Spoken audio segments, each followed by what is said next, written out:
Hello, I'm Penny Ann. Thank you for joining me.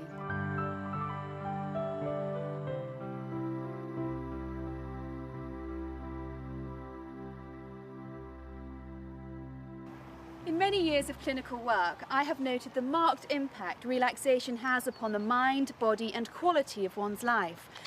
The core relaxation skill is natural breathing, and the aim of this video is to help you to relearn natural breathing and access a wonderful sense of calmness and relaxation in your everyday life. Now, the beauty of these relaxation ideas is that you can do them anywhere. They're simple, they're fun, and you can start right away. During the video, we shall be meeting relaxation novices who followed the breathing and relaxation program for 2 weeks and kept very honest video diaries, so you can chart their progress and see what they found simple and what required a little bit more work. We shall also meet Gary, a sports broadcaster, who followed the breathing ideas to help him return to work after a bout of illness. And we shall be chatting with Dr. Barbara Nicol, a GP and mother, and finding out why relaxation really is important for our health.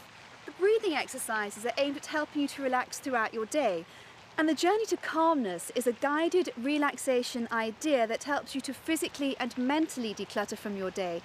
And there are more of these inspirational journeys on the accompanying CD. Now, as with any exercise regime, please check with your doctor before commencing this programme.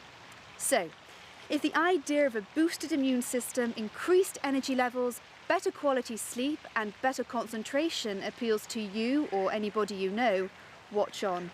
The new you is only a few breaths away. Before we start, let's meet Gary, a sports broadcaster who has successfully followed the programme. I wonder if he has any tips for us. Hello there, my name's Gary Newbon. I've been working with ITV Sport for over 34 years. I've covered 7 World Cups, 3 Olympics, hundreds and hundreds of top European matches, World Cups as I mentioned, but also such things as boxing contests. I've been around the world. I thought I was pretty well indestructible, but unfortunately recently I had a stroke, and therefore I had to learn all sorts of things again, how to live properly, how to breathe properly. And that's where Penny Ann came in, because one of the first things that happened when I had this stroke was that I lost my full speech.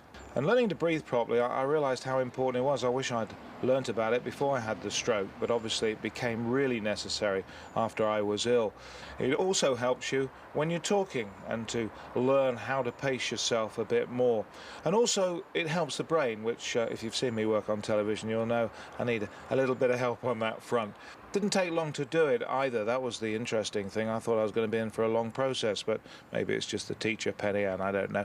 But it didn't take much effort, and it doesn't take much time to learn it. So it's a recommendation from this cowboy. Make sure you learn how to breathe properly. Now let's meet Dr. Barbara Nicol, a GP from Warwickshire, and learn the medical view on stress and the importance of relaxation. Welcome and thank you for joining us. Now, what is stress? Oh, stress is very difficult to define or even to quantify. It's not even really a medical term.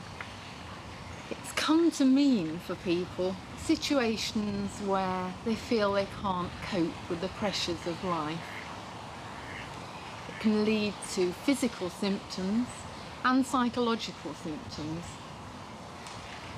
They're mostly mediated by a hormone called adrenaline. Adrenaline's the fight and flight hormone. It makes people feel they have a rapid heartbeat, they breathe more rapidly, they have a dry mouth, feeling of a knot in the stomach, that sort of thing. Stress is good in small quantities and can actually enhance performance. But if it is a chronic condition that goes on and on getting worse, it can actually lead to ill health. Doctors think it may be associated with conditions such as migraine and other types of headaches due to muscular tension. It's also associated with irritable bowel syndrome and probably makes psoriasis and conditions like that worse. So what advice do you give people presenting at your surgery with stress-related symptoms? The most important thing is recognition. If they know that the stresses in their life have gone too far, and know it's time to deal with them. That's most important. And then the first thing would be to find a method of relaxation that means that they can switch off those chemical transmitters that are making them too stressed for over too long a period. And what relaxation strategies do you advise? Most important to get the breathing right.